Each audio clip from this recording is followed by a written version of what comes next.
capacitive touch sensor, a recent topic that just got my attention. And as you can see, this microcontroller is just sensing my touch. Even I had used this on my recent project, just like this. As you can see, it is also sensing my touch. So in this video, I will discuss how my Arduino just sense my touch without using any kind of external sensor like this one. Let's get started. So I have initialized that timer of the Arduino. So what does the timer do? If you don't know, you can watch my previous videos, or you can search through your YouTube and you can find plenty of videos or resources there. So for reminding, the timer of a Arduino is just basically a counter, and it's a 16-bit timer. What does that do? It will count from 0 to 65,536, and again it will come to 0, and again it will start the counting from 0 to 65,536. So I have initialized OCR1A register to 8000, and OCR1A means output comparator resistor to 8000. That means every time my counter counts up to 8000, it will cause an interrupt. And what does that interrupt will do? We have to look at our code.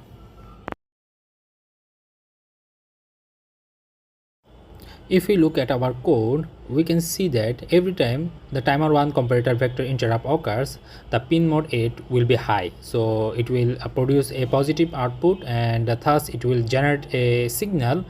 So we can have a signal on D8 pin. So every time the counter counts up to 8000, it will cause an interrupt, and the interrupt will generate a signal on D8 pin. And as we can see that, if you look at the schematic, you can see that D8 pin is connected to D7 pin. That means the signal that is being generated by D8 is being fed to pin D7, and pin D7 is connected to the non-inverting input of analog comparator, and the pin D6 is also connected to the inverting input of the analog comparator, and on the other side, pin D6 is connected to a voltage divider, and it is giving 2.6 volt. So what does the analog comparator do? It compares the analog voltages of two inputs.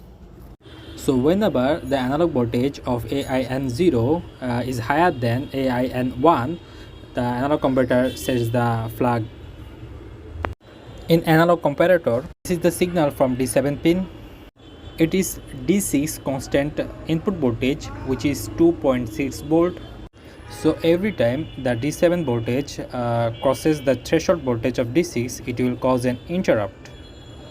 So every time the analog comparator interrupt occurs, it takes the value from timer counter and it puts it on the variable named value. In that case, the value is 8000.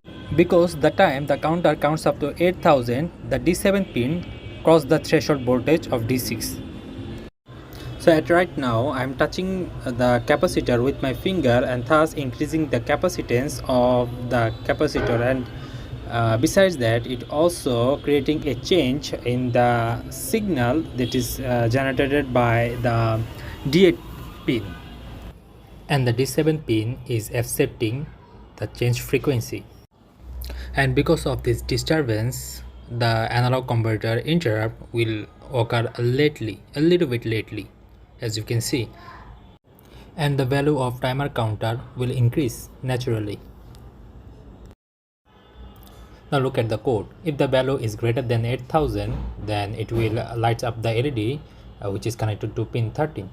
That's it. If you want to learn more, you can go to the description box. You can find the code and other resources there, and the code is well commented, so we'll understand. Yep.